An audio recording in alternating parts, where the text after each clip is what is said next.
BJP के पूर्व मुख्यमंत्री अरविंद केजरीवाल के आवास को शीश महल करार देते हुए बीजेपी आम आदमी पार्टी पर निशाना साधती रहती है।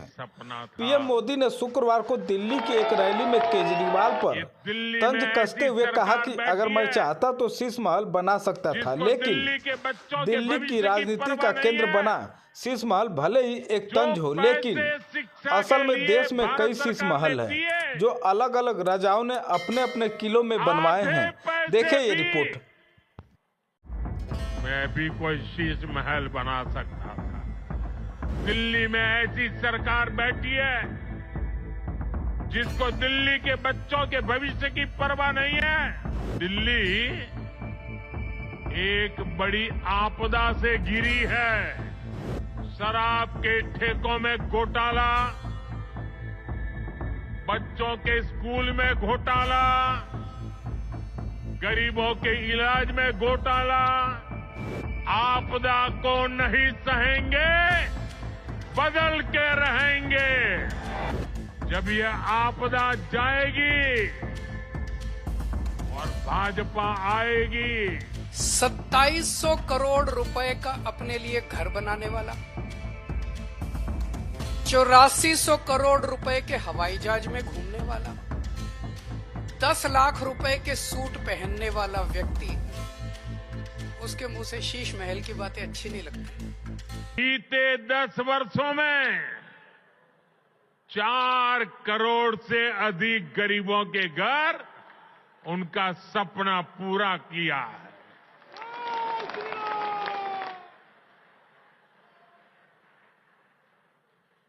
मैं भी कोई शीश महल बना सकता था।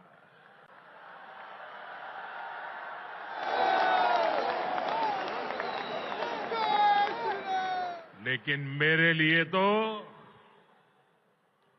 मेरे देशवासियों को पक्का घर मिले, यही एक सपना था। ये दिल्ली में ऐसी सरकार बैठी है जिसको दिल्ली के बच्चों के भविष्य की परवाह नहीं है। जो पैसे शिक्षा के लिए भारत सरकार ने दिए,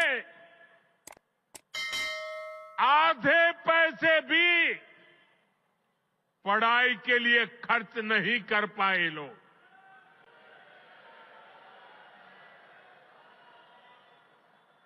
साथियों, ये देश की राजधानी है। दिल्ली एक बड़ी आपदा से घिरी है। अन्ना हजारे जी को सामने करके कुछ कट्टर बेईमान लोगों ने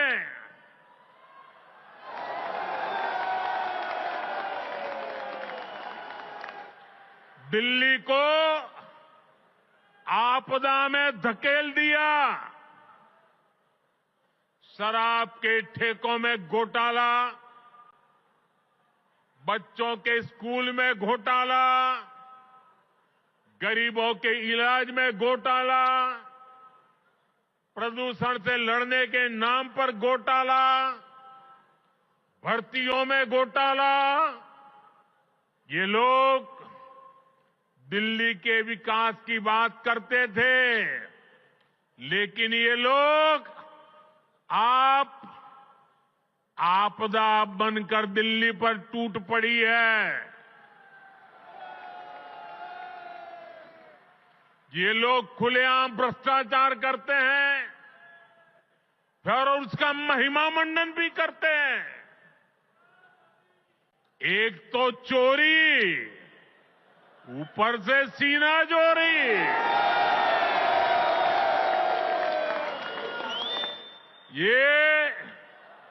ये आपदा दिल्ली पर आई है और इसलिए दिल्ली वालों ने आपदा के विरुद्ध जंग छेड़ दी है। दिल्ली का वोटर दिल्ली को आपदा से मुक्त करने की ठान चुका है।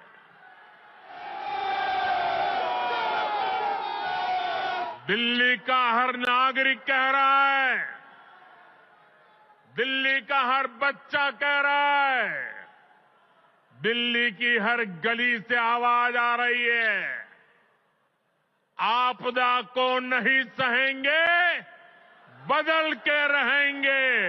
ये कैसी आपदा? ये कह रहे हैं यमुना की सफाई से वोट नहीं मिलते। अरे वोट नहीं मिलेंगे तो क्या यमुना को बेहाल छोड़ देंगे? यमुना जी की सफाई नहीं होगी तो दिल्ली को पीने का पानी कैसे मिलेगा? इन लोगों की करतूतों की वजह से ही आज दिल्ली वालों को गंदा पानी मिलता है। इस आपदा ने दिल्ली वालों के जीवन को टैंकर माफिया के हवाले कर दिया है। जो लोग दिल्ली के लोगों से विश्वासघात करके, झूठी कस्में खाके अपने लिए शीश महल बनवा लेते हैं, उनसे जब यह आपदा जाएगी और भाजपा आएगी तो इन सारी समस्याओं का समाधान भी किया जाएगा। आज माननीय प्रधानमंत्री जी दिल्ली आए थे और उन्होंने लगभग 43 मिनट्स का 43 मिनट का भाषण दिया, जिसमें से 39 मिनट उन्होंने दिल्ली के लोगों को और दिल्ली के लोगों द्वारा प्रचंड बहुमत से चुनी हुई सरकार को केवल गालियां देने का काम किया। 2015 में दिल्ली के लोगों ने 2 सरकारें चुनी थी दिल्ली के लिए। दिल्ली के संविधान में एक अजीब सिचुएशन है, दिल्ली हाफ स्टेट है, तो दिल्ली में लोग 2 सरकारें चुनते हैं। कुछ मुद्दे एक सरकार के अंडर में आते हैं और कुछ मुद्दे दूसरी सरकार के अंडर में आते हैं। तो दिल्ली में 2015 में लोगों ने 2 सरकारें चुनी थी, केंद्र सरकार बीजेपी की और दिल्ली सरकार आम आदमी पार्टी की। उसको अब 10 साल हो गए। इन 10 सालों में आम आदमी पार्टी की दिल्ली सरकार ने क्या क्या काम किए, आज अगर आप मुझे बताने के लिए बोलें तो शायद मुझे 2-3 घंटे भी कम पड़े। इतने काम किए, इतने काम किए, इतने काम किए। शिक्षा में, स्वास्थ्य में, बिजली में, पानी में, सीवर में, सड़क, इतने काम किए हम लोगों ने कि मैं कई घंटों तक काम गिना सकता हूं। लेकिन जो दूसरी सरकार थी, जो दिल्ली के लोगों ने केंद्र सरकार चुनी थी बीजेपी की, उन्होंने 10 साल में एक भी ऐसा काम नहीं किया जो कि आज प्रधानमंत्री जी अपने 43 मिनट के भाषण में आप लोगों को गिना के गए होंगे। अगर उन्होंने 10 साल में काम किए होते तो शायद आज उन्हें दिल्ली के लोगों को इतनी गालियां देने की जरूरत ना पड़ती। वो अपने काम गिनाते, वो गालियां ना देते।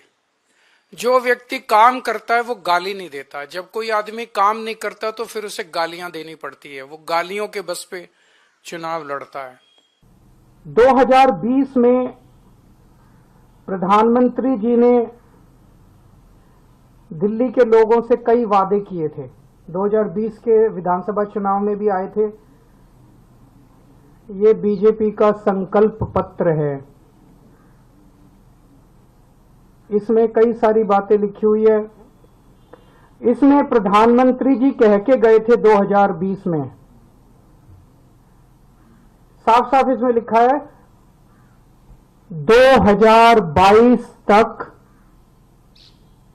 दिल्ली में सब लोगों को पक्के मकान दे दिए जाएंगे। ये इस संकल्प पत्र में प्रधानमंत्री जी ने बोला, 2020 में बोला उन्होंने। 2022 तक दिल्ली में सब लोगों को पक्के मकान दे दिए जाएंगे। 2020 से लेके 2025 तक आज प्रधानमंत्री जी 1700 मकानों की चाबी देके गए हैं। इसके पहले कालका जी में 3000 मकानों की चाबियां दी थी, तो मोटे मोटे तौर पे 4700 मकान बनाए हैं 5 साल में। 4700 मकान बनाए हैं 5 साल में। दिल्ली में 4 लाख झुग्गियां हैं, 15 लाख लोगों को मकान चाहिए। 4700 मकान इन्होंने 5 साल में बनाए हैं। मुझे लगता है कि शायद 200 साल का प्रोग्राम बीजेपी ने बनाया है। ये संकल्प पत्र 5 साल का नहीं है, 200 साल का है। 200 साल भी इस रेट पे अगर 5-5 साल में 1700 मकान बनेंगे, तो ये जो झुग्गी झुग्गी में जाके कह रहे हैं पक्के मकान देंगे, तो अगले 1700 मकान जो है वो 2030 के चुनाव के पहले बन के तैयार होंगे, और शायद वो देने की जरूरत भी ना पड़े, जिस तरह से ये झुग्गियां उजाड़ रहे हैं। पिछले 5 साल के अंदर इन लोगों ने झुग्गियां तोड़ तोड़ के 2,78,796 लोगों को बेघर कर दिया। प्रधानमंत्री जी वादा करके गए थे मैं तुमको पक्के मकान दूंगा, लेकिन धोखा दिया, पीठ में छुरा घोंपा। लोगों के बच्चों को सड़क पे लाके, कितने सारे ऐसे इनके नेता जाते हैं झुग्गियों में सोते हैं, और 2 महीने के बाद उन्हीं झुग्गी वालों को उनकी झुग्गियां तोड़ के उनके बच्चों को सड़क के ऊपर, भरी ठंड के अंदर सड़क के ऊपर सोने को मजबूर कर देते हैं। 2,78,796 लोगों को इन्होंने 5 साल के अंदर बेघर किया। आज मैं आपको लिख के दे रहा हूं, मेरी बात नोट कर लेना। 2030 के चुनाव में अगर इन लोगों को वोट दे दिया, 2030 के चुनाव के पहले दिल्ली की सारी झुग्गियां तोड़ देंगे। 1700 फ्लैट भी नहीं देने वाले अगले 2030 के चुनाव तक, ये सारी झुग्गियां तोड़ देंगे। एक भी पक्का मकान ये लोग नहीं देने वाले। ये लोग गरीबों के दुश्मन हैं ये लोग। और जो 3000 कालका जी में मकान दिए हैं इन्होंने, एक बारी जाके देख लो, नरक से भी बदतर है वो। लोग कह रहे हैं इससे तो झुग्गी अच्छी थी, पक्के मकान क्या दिया। नरक से भी बदतर दशा है वहां पे। लोगों की न सीवर है, न पीने का पानी है, कुछ भी नहीं है वहां पे। पूरी बुरी हालत है वहां पे लोगों की जो कालका जी के अंदर रह रहे हैं। आज प्रधानमंत्री जी 10 साल के बाद आके 3 कॉलेजेस का शिलान्यास करके गए। कॉलेज शुरू नहीं हुए अभी, आज भूमि पूजन हुआ है, आज शिला रखी गई है, शिलान्यास हुआ है, नींव रखी गई है उन कॉलेजों की। मैं प्रधानमंत्री जी को कहना चाहता हूं, प्रधानमंत्री जी 10 साल लग गए आपको 3 कॉलेजों की शिला रखने में। इन 10 सालों में जब तक आप शिला रख रहे थे, इन 10 सालों में मैंने 22,000 क्लासरूम बना दिए, 3 नई यूनिवर्सिटी बना दी, 11 नए वोकेशनल कॉलेज बना दिए और 6 यूनिवर्सिटी कैंपस बना दिए।